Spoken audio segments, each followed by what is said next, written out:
Tonight, Melbourne Cup magic. Zardozi grabbed by Knight's Choice and Warp Speed coming at it. Knight's Choice, Warp Speed, they hit the line. It's a photo finish. A fairy tale win for the Queensland trainers and jockeys. Celebrations from Flemington to the Sunshine State.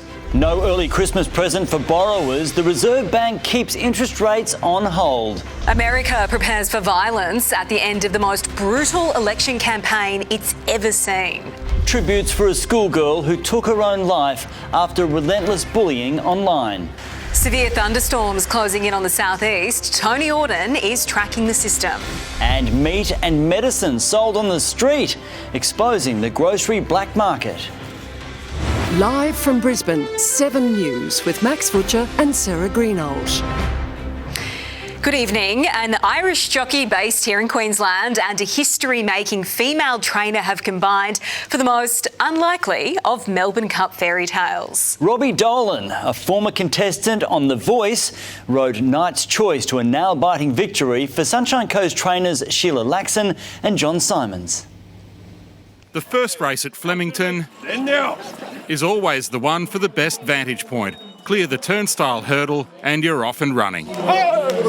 In Flemington's birdcage, stars everywhere you look and a bold prediction from a rock icon. I will be leaving a very rich man. Hotel heiress Nikki Hilton returned 21 years after causing a stir with Sister Paris. It's very different than last time. One thing never changes, the quest to find the winner. By jump time, Chris Waller's Buckaroo had been backed into outright favouritism. Ready to go, and they're racing.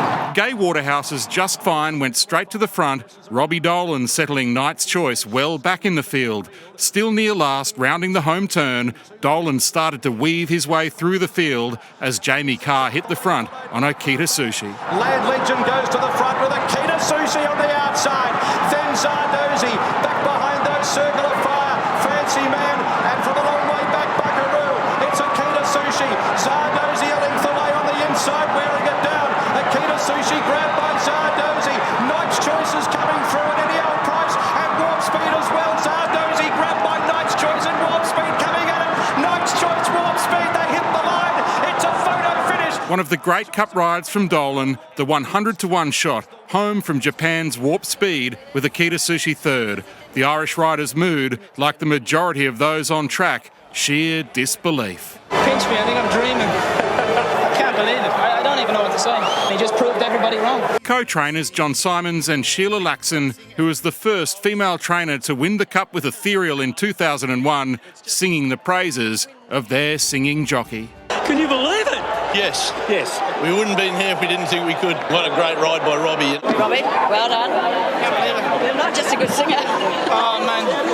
I think I'll be singing for the rest of my life after that. What the hell? Dolan shot to prominence 2 years ago as a contestant on Seven's The Voice.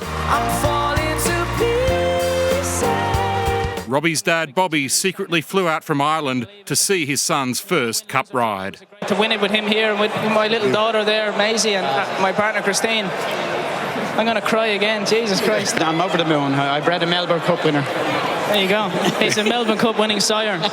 The big challenge is happening right now.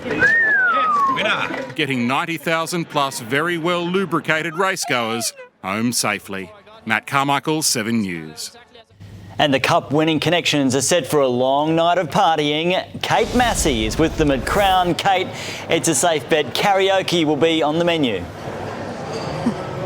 It certainly will be, Max. No doubt there will be a big night of celebration, certainly warranted after an incredible win, one that will go down in the history books. Now, Robbie Dolan and his friends and the trainers have all just arrived here at Crown. This is where they will be for most of the evening. An absolutely incredible story, one he can't believe has happened. He says, you know, that his family come from a small town and this just doesn't happen to people like him. It's life-changing for myself, my family. I come from a small town in Ireland and my parents are going to be the most famous people in the town for the rest of their lives. As you heard, an amazing story. His family secretly did travel here to be here tonight, but Crown is the place to be. The trainers, the owners, everyone, all the connections are here celebrating this evening. Thanks for that, Kate. There is fresh hope tonight for mortgage holders, with the Reserve Bank's own forecast now predicting a rate cut by the middle of next year. The board keeping rates on hold today, with underlying inflation still too high. Michelle Bullock isn't a betting woman. I didn't actually back anyone on the Melbourne Cup. I'm embarrassed to say it, but actually I didn't even watch it. And having already said there won't be a rate cut before Christmas, she isn't now taking a punt on when that cut will come. I'm not going to be drawn into another forward guidance. The RBA board today holding rates at 4.35%, where they've been now for a year. What this means is that rates haven't gone up since last Melbourne Cup day. One of the reasons the RBA admits it's underestimated a splurge in government spending, mostly by the states, aimed at easing the cost of living but keeping inflation higher for longer. Australians aren't seeing light at the end of the tunnel. The Reserve Bank's statement of monetary policy also released today, assuming rates falling to 4.1% by June next year, 3.7% by next December, 3.5% by June 2026. The question for the government is whether that first rate cut comes before an election in April or May, and that depends on how much inflation falls over the next several months. Australians are already doing it tough enough when it comes to dealing with these higher interest rates. The RBA's target band for underlying inflation is between 2% and 3%. It's currently at 3.5%. But Michelle Bullock says the Reserve won't necessarily wait for it to fall below 3% before cutting. But we need to be pretty convinced that it's heading there with a fair degree of confidence. And at the moment, confidence is in short supply. Mark Riley, 7 News. To breaking news now, the LNP has made the shock decision to allow pill testing at schoolies next week. Sam Payne joins us with the details. Sam, this is a major backflip. Yes, Max, completely against their hardline approach on drugs. A spokesperson for the Health Minister says pill testing sends the wrong message, but after taking advice so close to the event, the only short-term option is for the Department of Health to honour the contract for this year's event. It's the first time the $80,000 pop-up clinic will be operational at schoolies, but Max, it's unclear if it will be scrapped in the future. Sam Payne on the Gold Coast. The world is watching America tonight, anxiously waiting to see who it'll choose as its next leader. Voters head to the polls tomorrow in the hotly contested race. Already, more than 78 million people have made their presidential pick. It's still a razor-thin margin between the rivals. Donald Trump made 4 stops in 3 key states today in a bid to shore up final support, while Kamala Harris crisscrossed the big prize of Pennsylvania. That's where we find Miley Hogan, who begins our coverage. Not usually a supporting act. I'm an American woman on the edge. But Lady Gaga knows she's not the headliner on this tour. Backing a woman on the brink of history. Good evening, Philadelphia! This is who crowds were here to see. Kamala Harris's final rallies felt more like concerts. It's my body and my choice. Star-studded. Their endorsements may help. Yes, she can. But this presidential hopeful knows it's the people of Pennsylvania who could deliver her a golden ticket to the White House. Barreling across the battleground state, time spent in Allentown, a majority Latino city, hoping to capitalise on the Trump fallout. Calling Puerto Rico an island of garbage. My Latinos, where is your pride? She's had 107 days to convince America. It's felt long, but in reality, it's one of the shortest election campaigns in US history. And tonight, then we finish as we started, with optimism. Kamala Harris hopes her message has resonated with the nation. In a few hours' time, they'll decide if she's done enough to make history and become America's first Madam President. Kamala Harris has reached the end, now hoping it's just the beginning. In Philadelphia, Pennsylvania, Miley Hogan, 7 News. Police and city officials all over America are reassuring voters that tomorrow's election will be as safe as they can possibly make it. But in the most volatile states, they're boarding up windows and putting up fences, fearing political violence. This is what the world's greatest democracy looks and sounds like right now. frightened store owners preparing for violence and looting.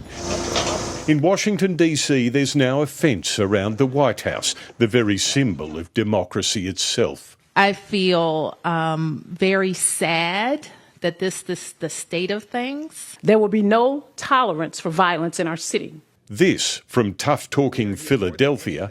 Anybody who thinks it's time to play militia, F around and find out.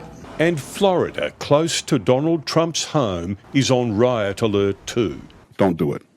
It won't end well for you. As the Trump camp continues to lay the framework to cry fraud if he loses. We've seen this playbook before, but this time we're prepared. Today, the candidate himself blitzed the swing states one last time. We're just one day away. His most loyal supporters in Michigan are dressed in garbage bags. Of course, that's what we have been referred to as garbage. While in Palm Beach, near the venue for Trump's election night party, they're praying his presidency will be reborn.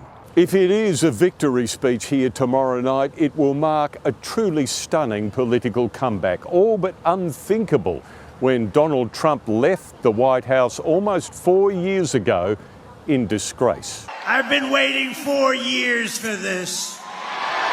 In Florida, Tim Lester, 7 News. Well, let's go to US Bureau Chief David Woodward now, who's in Washington, D.C. David, the bookies are backing Donald Trump, but Kamala Harris's camp claims to have plenty of momentum. They do. Good evening, Max. Look, it is impossible to split these two candidates now in an election race that is widely expected to go down to the wire. It has just gone 3 a.m. here on the east coast of America, and I can tell you that polling has already begun in some areas. A very small town in New Hampshire by the name of Dixville Notch. Now, there is only 6 registered voters there. It is something of an election day tradition for those voters in that town to cast their ballots at midnight, and those results are in: 3 for Donald Trump and 3 for Kamala Harris. So perhaps an early signal there of just how close now this election race is. But of course, in a few hours' time, millions and millions more Americans will be flexing their democratic muscle. They will be having their say. It could, though, take a few days before we get a full picture of those results and answers to those questions of whether or not Donald Trump will be heading back to the White House, or whether or not that big gamble by the Democrats to actually dump President Biden and replace him with his deputy has paid off, Max.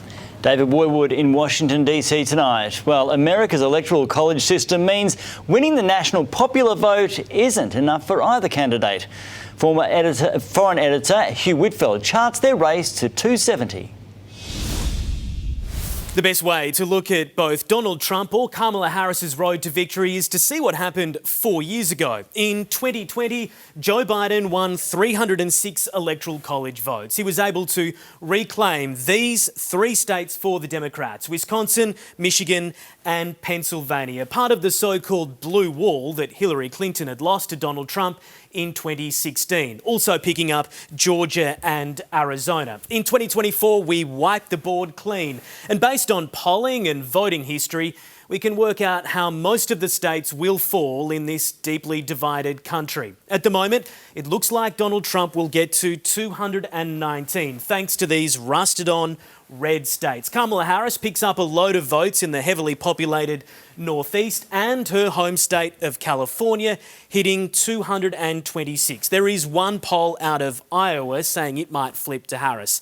But it is these 7 swing states where it is all to play for, where the candidates have been spending most of their time. Swing states where at the moment it is too close to call. If Harris wins the 3 blue wall states, she'll be in the White House, 270. Even if Trump wins these Sun Belt states from the south, he's stuck on 268. One possibility, if Trump wins one of these and all 4 in the south, he wins. The biggest prize is Pennsylvania's 19 electoral college votes, charting the easiest path to the White House. Thanks for that explainer, Hugh. And 7's live coverage of the US presidential election count begins at 10:30 Queensland time tomorrow morning. One of the social media apps most popular with our teenagers has once again been weaponised for evil. Queensland Police are now investigating the death of a Brisbane schoolgirl who took her own life after being bullied online. It is heartbreaking and infuriating that yet another family has lost their innocent child due to relentless bullying on social media. Beautiful Ella Catley Crawford was just 12 years old, described as bright and quirky. Earlier this year, mum Julie pulled Ella out of a prestigious girls' school here in Brisbane after her daughter became the victim of a cruel catfishing scheme. But the bullying continued on Snapchat. It is unclear who the perpetrators of that were. Snapchat was built to enhance relationships between friends, family, and the world. But contrary to the PR spin, the reality is that this app, so wildly popular with teenagers, often facilitates the complete opposite. Snapchat automatically deletes messages, meaning Ella's mum couldn't see the words that ultimately led her daughter to take her own life. The social media giants know functions like this encourage bad behaviour. Kids think they can behave without any consequences, and so look what happens. I mean, kids get viciously bullied and they don't feel like they can escape it. It's the way that the platform is built, the design of the platform, that is the problem. That's what needs to be fixed. And so if there's a law that passes that requires the platform to be built to be safe for kids and not harmful and addictive to kids, then their lives would be saved. On a GoFundMe page, Ella's family has said social media bullying is real. If you ask if we are angry, yes, we are. If you ask if we are sad, absolutely. And if you ask if the system let her down, it did. This catastrophic reality has changed our family's history forever. Police are now investigating Ella's death as money is raised to cover her funeral costs. If you or anyone you know needs help, please contact Lifeline on 13 11 14. Severe thunderstorms are once again closing in on Brisbane this evening. Tony Auden, what's the latest? Well, Max, those biggest cells are barrelling towards the most populated parts of the southeast right now. As we jump to the radar, this nasty-looking supercell has been tracking northeast through the course of the afternoon. It's now sitting for areas between Logan and Brisbane. It has weakened a little bit in the last 20 or 30 minutes, but still expect that risk of some large hailstones and damaging winds in that area. It's expected to move up towards Brisbane in the next 10 or 20 minutes, and this is the current warning area there at the moment. Now, we're starting to get a few pictures into the newsroom at the moment, with hail reported through inland parts of the southeast through the course of the afternoon. As I mentioned, we can still expect that risk of damaging winds. Elsewhere, we've seen some smaller storms, and it'll be mostly thundery rain for the rest of the region. Now, these storms, all after the state sweltered through another scorching spring day. Trackside at Eagle Farm. On the day a race stops the nation, the scorching sun didn't stop tormenting racegoers. The jacket's off, obviously. And the tie. Bubbles, fan, water. As a heat wave hit the state. Generally in that 2 to 5 degrees above average. A spectacular light show and a slight drizzle gave way to a hot, sunny day. The outback town of Birdsville peaking at 44.7 degrees. Urundangi, Camberwell and Cloncurry in the northwest not far behind. In the southeast, temperatures soared into the 30s. Yeah, it's ridiculous. So we found our way down to the water to just come and relieve ourselves a bit. Dry heat's probably a lot better than humid, so it's at the moment it's great. These above average temperatures will also carry through into the night, meaning there's no respite from these harsh conditions. It's unusual to have it this hot this early in the season, but also quite a prolonged heat wave as well. And you can bet the next few days will bring more of the same. Michael Hammond, 7 News. To some breaking news now. There is a bushfire emergency unfolding near the New South Wales border. Firefighters are right now battling a ferocious blaze at Dirranbandi, issuing a warning to residents to seek shelter immediately as it's too late to leave. The blaze broke out along the Castlereagh Highway. Crews are on the ground and they're warning properties will be impacted very soon. There's been a major development 9 months after a senior police officer was stood down. Next, did he make the right call to ram a stolen vehicle? Plus, Labor decides its shadow cabinet after a crushing election defeat. And a rocket built on the Gold Coast that'll blast off near Bowen.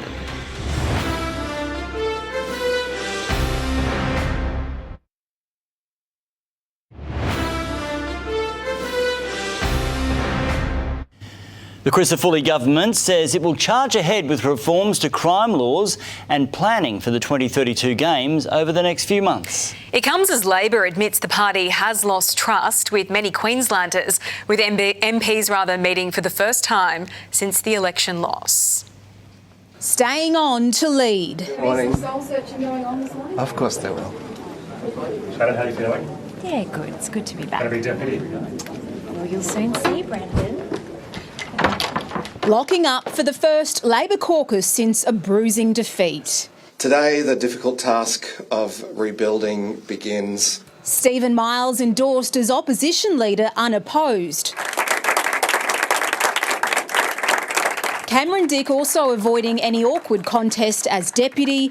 Mark Bailey has been welcomed back to the front bench. But former ministers Mark Ryan and Mark Ferner will sit on the backbench as they attempt to reset. In many parts of regional Queensland, we have lost the trust of Queenslanders. We were too slow to respond to the concerns about crime, particularly in Townsville. Where the LNP wiped the floor. Thanks very much. Very, very good. David Crisafulli returning to the state's north. If you do adult crime, you're going to get adult time. Those laws set to be in place by Christmas. The new government also busy with a wish list for the Olympics. The Gabba has to be looked at again to see if there's a better way to do that. After blaming Labor for years about a lack of planning and vision for the 2032 Games, the spotlight is now on the Crisafulli government to come up with solutions. That's why we're having the 100-day review. The Games Minister visiting a non-Olympic venue in Murarrie. I just feel like getting on a bike and riding around it. He could end up circling back to the Gabba after 100 days. Marlena Wapp, 7 News. A Gold Coast police officer is about to return to work 9 months after being stood down.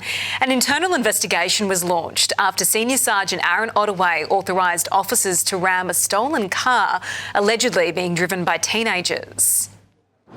What the investigation has found is that everything he did was justified. It's lawful and it was in line with QPS policy. 8 months that very qualified district duty officer was not out on the street protecting the Queensland community. Senior Sergeant Ottaway will be back on duty this Friday. Police told 7 News that disciplinary proceedings remain underway. Queensland engineers are now a step closer to sending people into space. Gold Coast company Gilmore Space Technologies has been given the green light to fire Australia's first commercial orbital rocket. We haven't done anything like this in this country since 1972, so over 50 years it's been since we've done anything of this scale with rockets and rocket launches out of this country. The company hopes it'll take off before Christmas. The national broadcaster in the spotlight for doctoring a war story. Ahead, the frank admission from the ABC News boss. Parents' heartbreaking message over a deadly Gold Coast attack. Prince William puts his footy skills to the test. And global tributes to a titan of the music industry.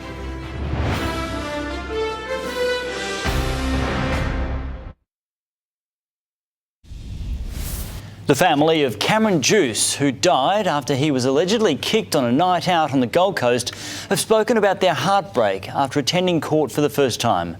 An 18-year-old has been charged over Cameron's death. We'll be having our first Christmas without our son,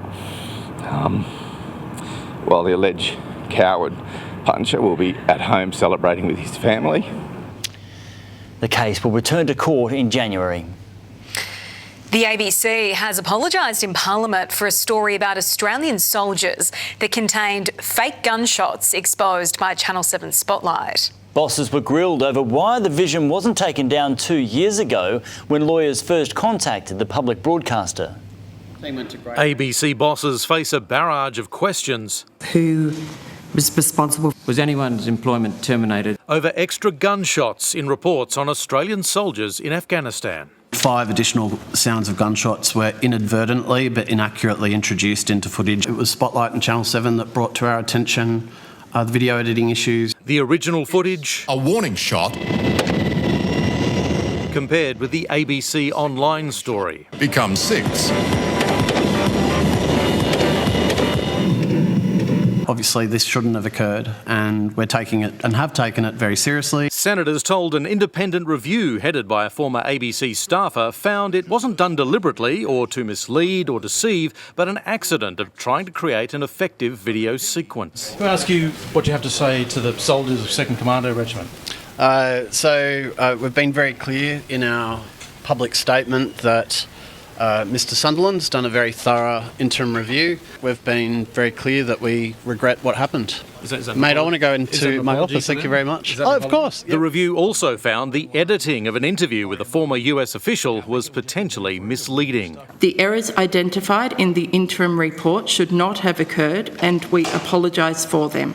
The report also raised issues regarding the ABC's complaints system that remain unresolved. Another key question remained unanswered today: why a letter to ABC lawyers warning of the extra gunshot sounds back in 2022 wasn't followed up. Saying you've got it wrong, you've put these fake gunshots in the video, and what? No one did anything? Is that what you're telling me? Senator, that's what's still being investigated. Paul Caddick, 7 News. Prince William has met with young environmentalists on a trip to South Africa promoting his Earthshot Prize. The annual award supports sustainable projects around the world, with 5 winners receiving nearly $2 million each. This is the generation right here that's going to do that. And your solutions and your impact are so important and so needed right now. It wasn't all business. Prince William later took to the field, playing a game of rugby with some local school kids. Quincy Jones was the ultimate music maestro, producing hits for some of the biggest names in the business. His legacy was remembered today after his death at the age of 91. He made Michael Jackson the biggest star on the planet. Mr. Quincy Jones. And put the swing into some of Frank Sinatra's greatest hits. Fly me to the moon. Quincy Jones, known simply as Q, helped to shape the history of music. A musician, a producer, and most important of all, a collaborator. That's the only time we do an octave like that. That's beautiful. Conducting the best musicians of a generation for We Are the World, raising money for famine relief in Ethiopia. 1, 2. We are the world. Complete taste, class, style, elegance, the nicest man, and without question, copper-bottomed, gold-plated genius. Jones began his career playing jazz trumpet and piano, but as an arranger, he soared. Orchestration was something I think that I was just born to do. I just love it so much. And musicians loved him. Paul McCartney posting photos of their time together. He was supremely talented, and I felt privileged to have known him for many years. He wrote the soundtracks for dozens of movies, among them the catchy theme song for Austin Powers. A man of unbridled talent with 80 Grammy nominations and his name forever behind the best-selling album of all time. Quincy Jones was 91. Chris Reeson, 7 News. A grocery black market is operating across Australian suburbs next to the street side sting, catching out crooks accused of selling everything from meat to medicine. Also, we'll reveal the Brisbane suburbs where rents are soaring. The Premiership star kicking goals off the field. And is this the most Australian proposal ever?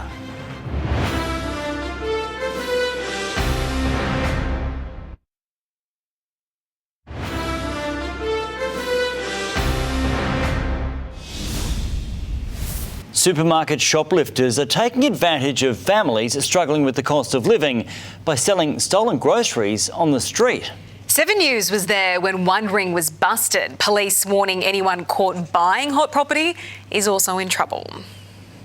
A pavement pantry offering everything from eye fillet to eye cream. 2 for 10, not 3. You heard me first time. This is the latest way some are tackling the rising cost of living. Goods stolen from the supermarket, then sold for cash on the street. Meat, fish, there's cosmetics, expensive cosmetics. Liquor, there's people who just come and buy it at a cheaper rate. In the suburbs of Melbourne, it's become so popular the thieves now take requests. Stealing to order, like, someone would say, I need 20 kilos of meat, and then they'd go and steal that. And and it's a seller's market. Have a little box and do an auction. Police say the practice has become more popular as the cost of living has risen. The risks have also grown. Would you buy meat in a hot day on the soup on the floor? Someone's going to end up dying from the salmonella poisoning or something if they buy this stuff. It's also illegal. Police cracking down on sellers are now out to catch buyers too. It's an offence to buy stolen goods, so we'll be targeting those people as well. Shoppers urged to ask themselves whether saving a few dollars is worth risking a criminal conviction. Jodie Lee, 7 News. Queenslanders are feeling the financial strain, with renters paying more than the national average. Here's property editor Angelique Opie with the latest details.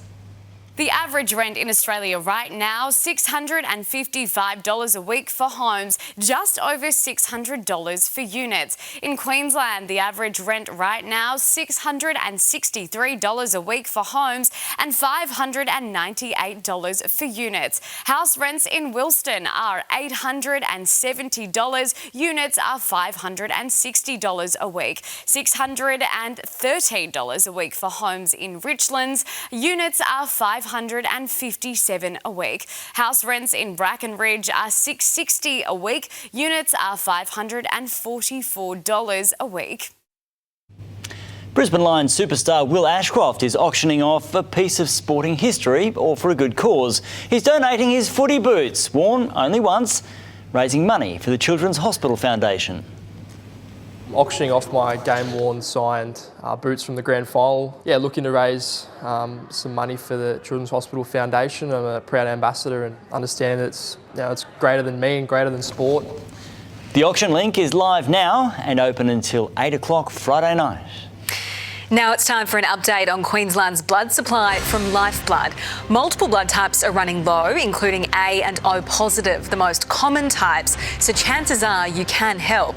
If you don't know your blood type, becoming a donor is the easiest way to find out. Search blood supply or visit lifeblood.com.au to book your donation. Map Mayhem is sending delivery riders onto some of our busiest roads. Tonight we can take you inside the centre, tracking every dangerous move across the network. That story is just ahead on 7 News. But first to the man tracking every move in sport. Webby, a test debut looms. In league and cricket, Sarah. Hello everyone ahead. Nathan McSweeney's next audition and Captain Cummins' rescue mission in the opening one day up. Plus, the new Roo set to stare down a Red Army in Sydney.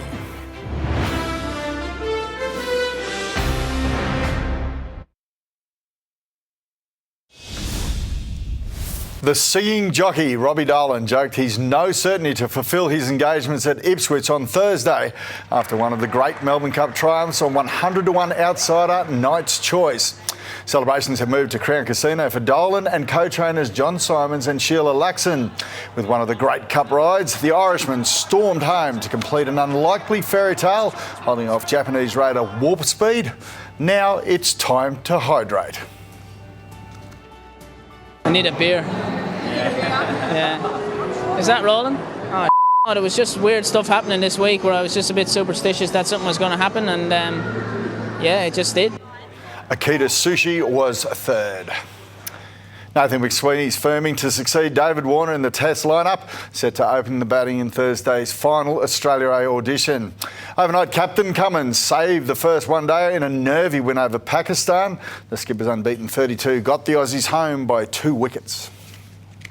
Arriving in Adelaide, Matt Short carrying precious cargo ahead of Game 2 against Pakistan Friday. Coffee and a phone glimpse for Pat Cummins. Some teammates unaware the captain had a vision problem. I only read that today as well, but I'm not too sure. Maybe he's had laser surgery or I don't know. Last night, Josh Inglis saw the ball like a watermelon, belting 49. Australia's top scorer well caught in the deep by Irfan Khan. That triggered a mid-order collapse. 16 for Marnus Labuschagne, Glenn Maxwell a golden duck, Aaron Hardy 10, 3 for none off 5 balls. Cue another Cummins rescue mission like he did during last year's World Cup in India. The skipper looking more and more like a genuine all-rounder, an unbeaten 32 off 31 balls. Wonderful strike from the Australian captain. Mission accomplished by 2 wickets. Good mate Mitchell Starc revealing the captain's recent corrective eye surgery. Now he's got his eyes fixed. Or is that not knowledge? Maybe ask him. Stark's 3 for 33, earning him man of the match. The captain needs no glasses to see his batters must get better. I think, there's still room just to try and find a couple of partnerships. Andrew McKinlay, 7 News. Injuries paved the way for a Kangaroos debut in Sunday's Pacific Championship final. Panthers prop Lindsay Smith, the beneficiary of Cam Murray's busted wrist, locked in for a baptism of fire against Tonga. He's the quiet-achieving premiership winner, soon-to-be Kangaroo number 858. Obviously, playing for the Panthers, he knows how to win, and he's been great around the group. Smith will start on the bench against Tonga, Hudson Young to fill the very big shoes left by Cam Murray, who's out with a wrist injury. Young finally getting his chance after being dropped by the Blues. He's got a lot to prove, and like I said, he's very excited about being there. Mal Meninga today confirmed Murray actually picked up the wrist injury in camp prior to the Kiwis clash. He kept it pretty quiet. He wanted to play, but you ask Cam, he wouldn't have missed last week for nothing. Meninga knows the Kangaroos can't just rely on their reputation as the best team in the world. He's wary of a Tongan side with an enormous forward pack and plenty of strike. They're a terrific outfit. All their players are playing the NRL. They've got great effort in them, and they're big hooers. Tonga were offered 5-star accommodation in the city, but chose to stay in Rooty Hill instead, to be close to the local Tongan community. They play for their family, they play for their heritage, but most of all, they love to represent their country. We just don't fear them at all. We don't fear any opposition. Jaleesa Raps, 7 News. The Lions are rallying around Dakota Davidson, with the AFL investigating fan abuse aimed at the star forward. This was the moment Davison let umpires know of the fans' behaviour that left her in tears. Teammate Lily Postlethwaite says the club will continue to support her as they look to secure a home preliminary final in Sunday's clash against Hawthorn. When she celebrates a goal, it literally lifts everyone. The crowd love it. We all love it. So she just brings so much energy to our group. Dax is an amazing teammate, and we'll fully wrap our arms around her and support her and get around her for sure. The Lions are yet to lose a game to the Hawks. So that's our Cup Day sport. The only question is, did you back the winner? At 100 to 1, I'm guessing not, because you wouldn't be here. No, I would not be. Sadly not. No, next time maybe. Yeah. Cheers. Cyclists and scooter riders are putting their lives on the line by travelling on some of the city's busiest roads. 7 News was given an exclusive look at the control room, keeping a close eye on drivers in the wrong. Entering the inner city bypass with a delivery in tow. This cyclist is nowhere near hitting the 80km/h limit. It's really not a safe environment for unprotected cyclists and scooter riders. Transurban's emergency response team has responded to 30 incidents like this in the past year. Luckily, no one has been seriously injured. It's definitely gotten a lot worse. We have a lot more pedestrians and a lot more scooter riders. Inside this command centre at Kedron is where Transurban's eyes in the sky call for support, helping move those in the wrong place to safety. We have eyes on the road 24/7 with more than 1,500 cameras and an incident detection system. The hotspots for emergency call-outs are the Clem 7, Airport Link M7 and Logan Motorway. One of the scariest things we've seen this month was a scooter rider who was travelling on a motorway at really high speeds next to a truck. If you plan ahead by using your navigation app, you can set it to cycling mode before you take off, and that will keep you off the roads. Arriving where you need to be sooner and safer. Lawrence Jeffcoat, 7 News. A death notice is making global headlines. Next, the cheeky tribute two sons wrote for their mum. And more storms across the southeast as we speak, and it's not the end of it. I'll have the forecast after the break.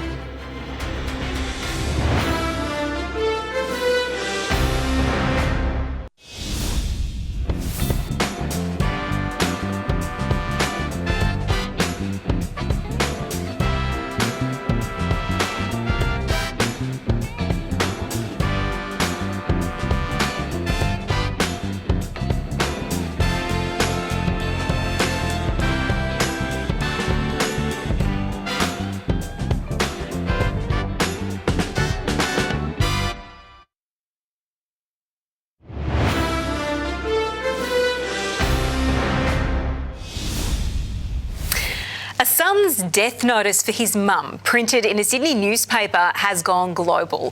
Sean Kelly honoured 88-year-old Jenny with some hilarious honesty. He wrote that she, quote, grew great dope, never wanted to leave a party, and gave up champagne or gin frequently, but never simultaneously. I swear, I spent less than 4 minutes on that. She would say that she was mortified, but all my friends tell me that she would be absolutely delighted at the attention. Jenny is now being remembered as a woman who lived her life to the fullest. Certainly sounds like it. Weather time now. Tony, these storms are really digging in. Oh, they are, Max. Another active day in the southeast with this shot from Boona as another dangerous supercell closed in this afternoon. A great shot here from Justin Noonan. That same storm produced this, mammatus clouds. Now, they're often visible on the underside of the anvil high up on the edge of a storm and usually show there's a strong circulation in that system. Now, yes, mammatus are named after a certain part of the human body. You'll have to ask your parents about that one. A few cracks of thunder last night, then a hot one before today's storms got going. The main concern was that heat inland. Ipswich 36, Beaudesert and Toowoomba tops of 35 degrees. Now here's how the storms played out this afternoon. That main cell here tracking northeast, weakening just before Brisbane. Warnings have just been cancelled, so we're left with some weaker garden variety cells and thundery rain across the region this evening. Tomorrow, the trough triggering most of today's storms here will weaken out. We'll just get a bit of remnant activity on the ranges and through inland parts. So we're left with hot northerly winds, mostly sunny skies and steamy conditions. Also a little bit of heat interstate tomorrow as well. Alice Springs tracking for 39 degrees, Melbourne 33, even Hobart pretty warm for them, 28. Back home to Queensland, heat wave conditions continuing for much of the state, severe in some places over the course of the next 3 days. And that heat is keeping fire dangers up as well. Extreme in the Channel Country, high for remaining inland areas away from the coast and, of course, the Central Coast. For the tropics tomorrow, mostly sunny, tops of 32 degrees in Cairns and Townsville, and no sign of any significant rain through the course of the next week. Heading south, well, we are expecting the odd storm developing over the southern ranges again, affecting around the Granite Belt and Toowoomba, tops of 33 for Stanthorpe and Toowoomba, and even hotter further inland. Roma 41, Longreach up to 42 degrees. In the southeast, we might just get a storm well inland, but otherwise staying mostly sunny and hot. Logan 19 up to 34 degrees. Across the suburbs, bayside spots will be the best spot to cool down. Sandgate and Manly around 29 degrees, but that jumps quickly inland. Out on Moreton Bay, we're looking at northerly winds, 15 to 20 knots for most of the day, but could nudge 25 knots late. So in the River City tomorrow, a little bit more settled. Mostly sunny, but you can't escape that heat. 21 up to 31 degrees. Looking further ahead, Thursday stays hot, 33, just that possible late shower up to 35 on Friday as storms ramp up again.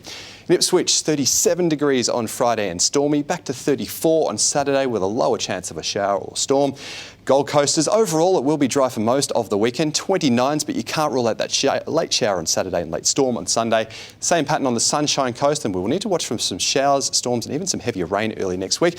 Guys, amongst the heat, remember to keep the fluids up and of course keep your pets cool as well. All right, thanks, Tony. Now to tonight's sunny side, and lowest prices really are just the beginning at Bunnings Warehouse because love is in the air at the Logan store on Sunday morning.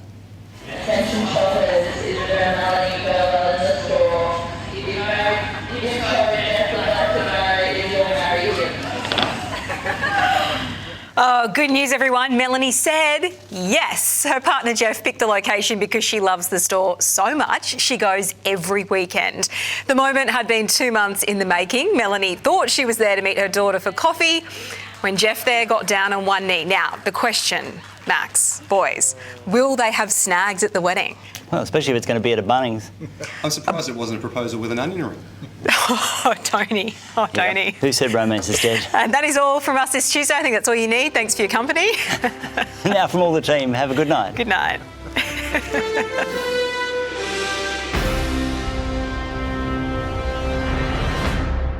The 7 News app will give you the news you want. Download now.